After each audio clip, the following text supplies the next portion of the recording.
hidup yang serba cepat seperti sekarang, kita melihat sastra hanya sebagai tugas kuliah. Suruh baca cerpen, bikin resensi, atau mempersiapkan ujian. Padahal, kalau kita perhatikan lebih jauh, membaca sastra itu jauh lebih dari sekedar kewajiban.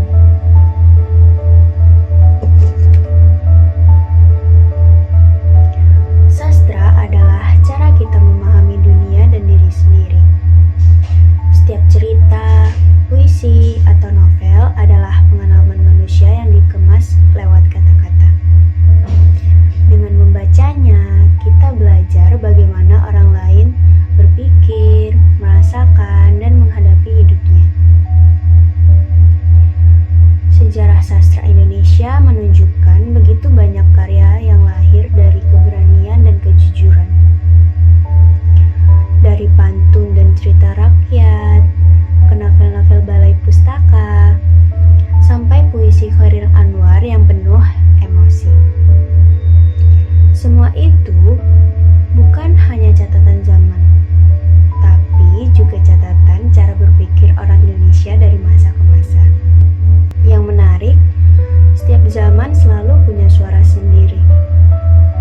Ada masa ketika sastra dipakai sebagai alat perlawanan, ada masa untuk mengkritik keadaan, dan ada masa ketika perempuan mulai berani menulis tentang pengalamannya sendiri. N.H. Dini Ayu Utami dan Oka Rusmini. Mereka menulis tentang kehidupan perempuan, budaya, dan identitas dengan cara yang jujur. Sastra menjadi tempat aman untuk mengungkapkan hal-hal yang kadang sulit kita ucapkan sehari-hari. Dan sekarang, di tahun 2025, sastra Indonesia tidak lagi terbatas di rak buku.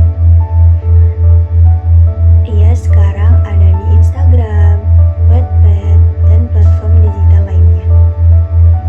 Seperti puisi pendek, cerpen mini, cerita bersambung. Bahasanya jauh lebih sederhana, lebih dekat dengan kita, dan tetap kuat pesannya. Itu menunjukkan satu hal. Selama manusia ingin bercerita, sastra akan selalu menemukan jalannya. Itulah kenapa membaca sastra tetap penting. Karena ia membuat kita berhenti sejenak, memahami pengalaman orang lain, dan memberi ruang untuk merenung. Meskipun hanya sebentar, tapi cukup untuk membuat kita berpikir dan merasakan lebih dalam. Sastra bukan sekedar indah atau tidaknya kata-kata.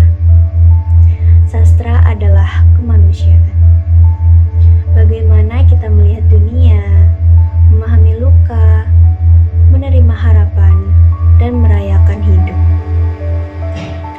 Perjalanan sastra Indonesia masih panjang. Ia akan terus berkembang, menyesuaikan diri dengan zaman. Tapi satu hal yang tetap, sastra selalu tumbuh bersama manusia.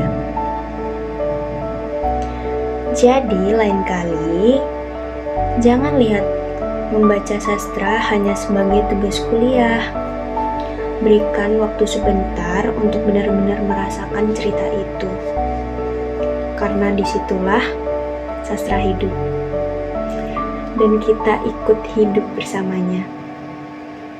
Terima kasih.